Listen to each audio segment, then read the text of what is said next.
AGS நண்பர்கள் எல்லாருக்கும் வணக்கம். இன்றைக்கி வந்து நம்ம என்ன பார்க்கலான்னு பார்த்தீங்கன்னா, விஜயநகர பேரரசு இந்த டாப்பிக்லேருந்து இதுக்கு முன்னாடி டிஎன்பிசி எக்ஸாம்ஸில் வந்து என்ன மாதிரி கொஸ்டின்ஸ்லாம் வந்து கேட்டிருக்காங்க அப்படின்னு சொல்லிட்டு நான் ப்ரீவியஸ் இயர் கொஸ்டின்ஸ் வந்து நான் எடுத்து வச்சுருக்கேன். இந்த வீடியோஸ் வந்து நீங்கள் ஃபுல்லாக பாருங்கள். அந்த டாப்பிக்லேருந்து என்ன மாதிரி கொஸ்டின்ஸ்லாம் வந்து கேட்டிருக்காங்க அப்படின்னு சொல்லிட்டு உங்களுக்கு ஒரு ஐடியாஸ் வந்து கிடைக்கும். சரிங்களா? நம்ம சேனலில் பார்த்தீங்கன்னா டாபிக் வைஸ் வந்து நம்ம ப்ரீவியஸ் இயர் கொஸ்டின்ஸ் வீடியோஸ் வந்து அப்டேட் பண்ணி கொடுத்துட்ருக்கோம். நம்மளுடைய சேனல் சப்ஸ்கிரைப் பண்ணாதுங்க, சப்ஸ்கிரைப் பண்ணி ஃபாலோ பண்ணி வச்சுக்கோங்க.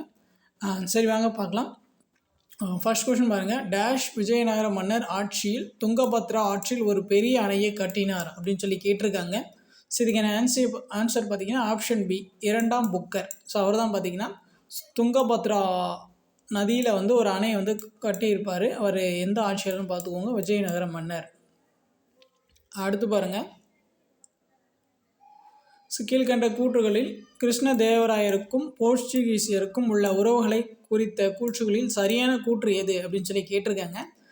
ஃபர்ஸ்ட் கொஸ்டின் பாருங்கள். அல்புகர் கிருஷ்ணதேவராயனின் சமகாலத்தவர் ஆவார். அது வந்து சரிதான். அடுத்து பாருங்கள். அல்புகர் கிருஷ்ணதேவராயன் அரசவைக்கு லூயிஸ் என்ற பாதிரியாரை தூதுவராக அனுப்பினார். அதுவும் வந்து சரிதான். அடுத்து பாருங்கள். போர்ச்சுகீசிய வணிகர்கள் கிருஷ்ணதேவராய காலத்தில் விஜயநகரத்தில் தங்கியிருந்தனர். அதுவும் வந்து சரிதான். போர்ச்சுகீசியர்கள் விஜயநகர அரசுக்கு படை உதவி செய்துள்ளனர். இது வந்து சரிதான். இதில் பார்த்தீங்கன்னா எல்லாமே வந்து சரிதான். Option D. அடுத்த கொஸ்டின் பாருங்கள். பின்வரும் நூற்றில் எது சரியாக பொருத்தப்பட்டுள்ளது அப்படின்னு சொல்லி கேட்டிருக்காங்க. இதில் பார்த்தீங்கன்னா ஆப்ஷன்ஸ் சி அப்படி பார்த்தீங்கன்னா தேர்டு மட்டும் சரியாக பொருத்திருக்காங்க. மற்றது எல்லாமே பார்த்தீங்கன்னா தப்பாக இருக்குது. சரிங்களா? காகாத்தியர் வந்து வாராங்கள், மற்றது எல்லாமே வந்து தப்பு. அடுத்து பாருங்கள். அல்லாசானி பத்தன்னா மிகவும் சிறந்தவர் மற்றும் அவர் அடிக்கடி டேஷ் என விவரிக்கப்பட்டார் அப்படின்னு சொல்லி கேட்டிருக்காங்க. இதுக்கான ஆன்சர் பார்த்தீங்கன்னா ஆப்ஷன் பி, ஆந்திர கவித பிதாமகன். ஆந்திர கவித பிதாமகன் வந்து யார் அப்படின்னு கேட்கலாம். அல்லாசானி பெத்தன்னா. அடுத்து பாருங்கள்.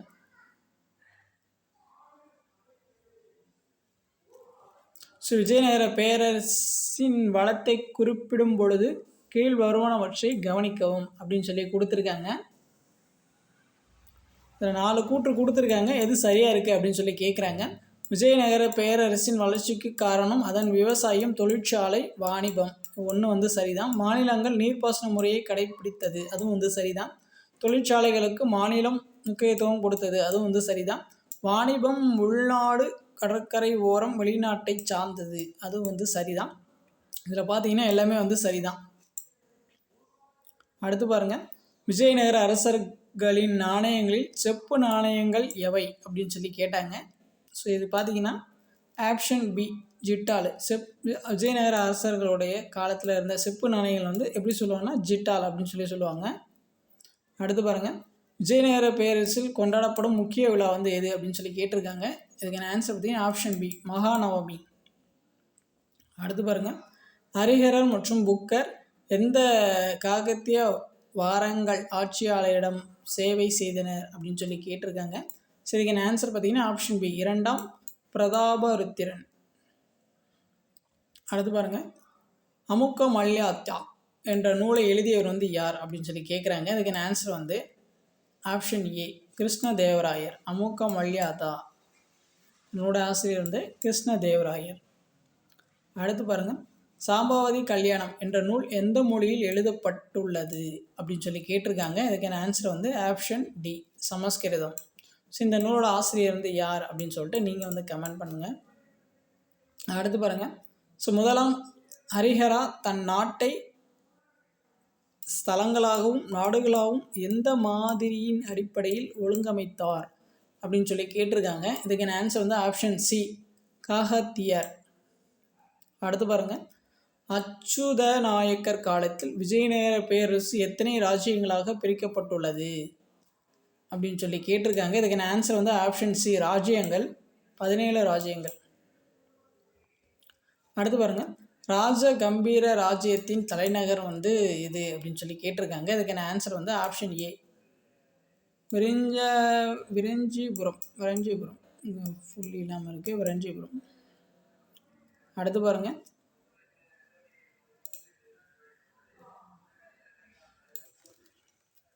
அடுத்த கொஸ்டின் பாருங்கள். சரியான விடையை தேர்ந்தெடுக்கவும். பின்வரும் கூற்றுகளில் கிருஷ்ண தேவராயரை பற்றிய உண்மையான தகவல்கள் வந்து என்ன அப்படின்னு சொல்லி கேட்டிருக்காங்க. ஃபர்ஸ்ட் பாருங்கள், இவர் சாலு வம்சத்தை சேர்ந்தவர் அப்படின்னு சொல்லி கொடுத்துருக்காங்க. ஸோ இவரை ஆந்திர போஜி அப்படின்னு சொல்லி அழைப்பார் அப்படின்னு சொல்லியிருக்காங்க. ஸோ அடுத்து பாருங்கள், அமுக்க மல்யாத்தா என்ற நூலினை தெலுங்கு மொழியில் எழுதியுள்ளார் அப்படின்னு சொல்லி கொடுத்துருக்காங்க. ஸோ அடுத்து பாருங்கள், இவர் செப்டம்பர் 17, 1530 அன்று இறந்தார் அப்படின்னு சொல்லி கொடுத்துருக்காங்க. ஸோ இதில் எது வந்து கரெக்டாக இருக்குன்னு பார்த்தீங்கன்னா, ஸோ 2வது 3வது மட்டும்தான் சரியாக இருக்குது, 1 4 வந்து தப்பாக இருக்குது.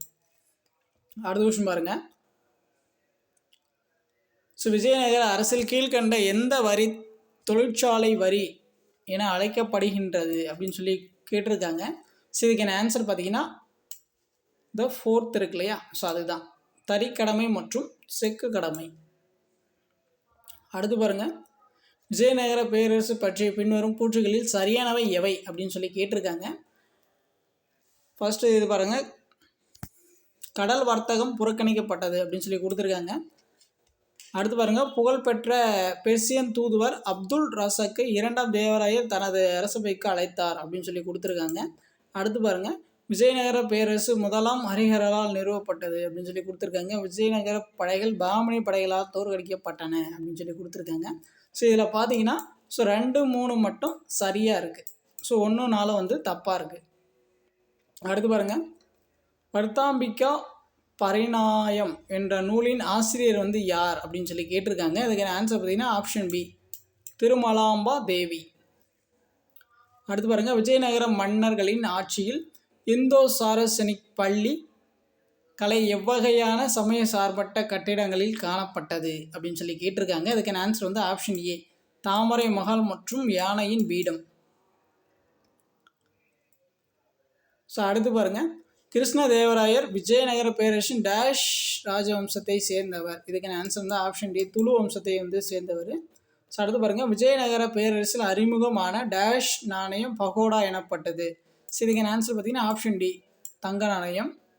அடுத்து பாருங்கள், விஜயநகரம் நகரத்தின் சுற்றளவு 60 மைல் என்று குறிப்பிடும் வெளிநாட்டு பயணி யார் அப்படின்னு சொல்லி கேட்டிருக்காங்க. இதுக்கான ஆன்சர் வந்து ஆப்ஷன் பி, நிக்கோலா கேண்டி. அடுத்து பாருங்கள், விஜயநகர பேரரசுக்கு மிகப்பெரிய தோல்வியை கொடுத்ததும் தலைநகர் விஜயநகரத்தில் இருந்து ரேணுகொண்டாவிற்கு மாற்று வழிவகுத்ததுமான போர் வந்து எது அப்படின்னு சொல்லி கேட்குறாங்க. ஸோ இதுக்கான ஆன்சர் பார்த்தீங்கன்னா ஆப்ஷன் ஏ, தலைக்கோட்டை போர். ஸோ இந்த போருக்கு அப்புறம் வந்து விஜயநகர பேரரசு வந்து ரொம்ப வந்து வீழ்ச்சி அடைஞ்சிருக்கும். ஸோ கேட்கலாம், விஜயநகர பேரரசு வீழ்ச்சிக்கு காரணமான போர் வந்து கேட்கலாம், தலைக்கோட்டை போர். அடுத்து பாருங்கள், அம்பி டேஷ் நதிக்கரையில் அமைந்துள்ளது. ஸோ இதுக்கான ஆன்சர் பார்த்தீங்கன்னா ஆப்ஷன் சி, துங்கபத்திரா.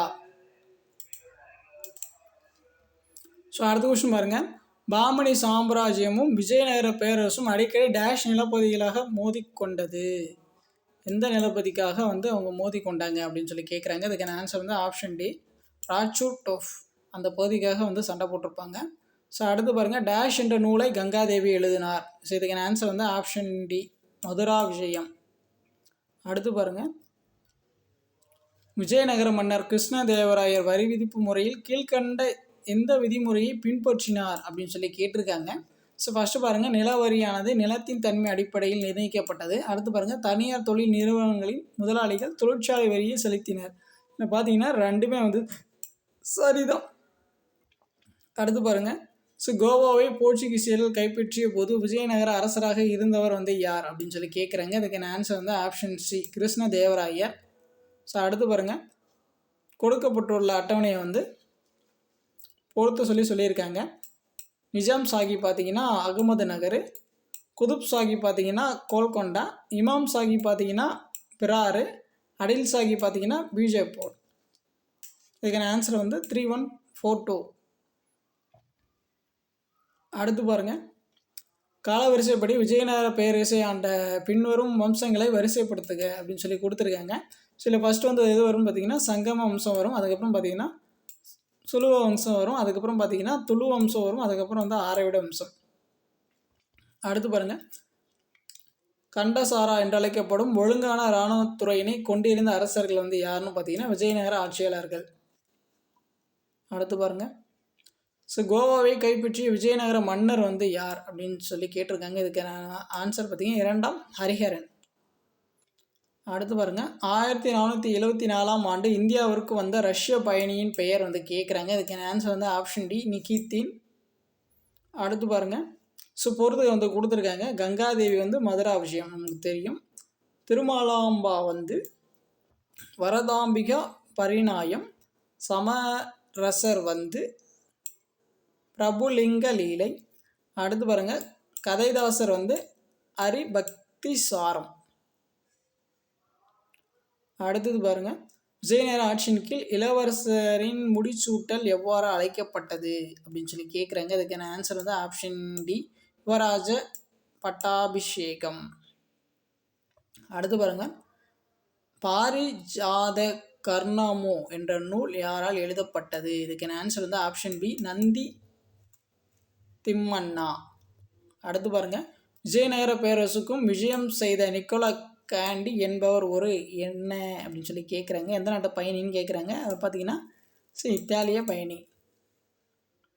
அடுத்து பாருங்கள் கிருஷ்ண தேவராயின் அமுக்க மல்யாத்தா யாருடைய வாழ்க்கையை விவரிக்கிறது அப்படின்னு சொல்லி கேட்குறாங்க. அதுக்கான ஆன்சர் வந்து ஆப்ஷன் ஏ பெரிய ஆழ்வார்.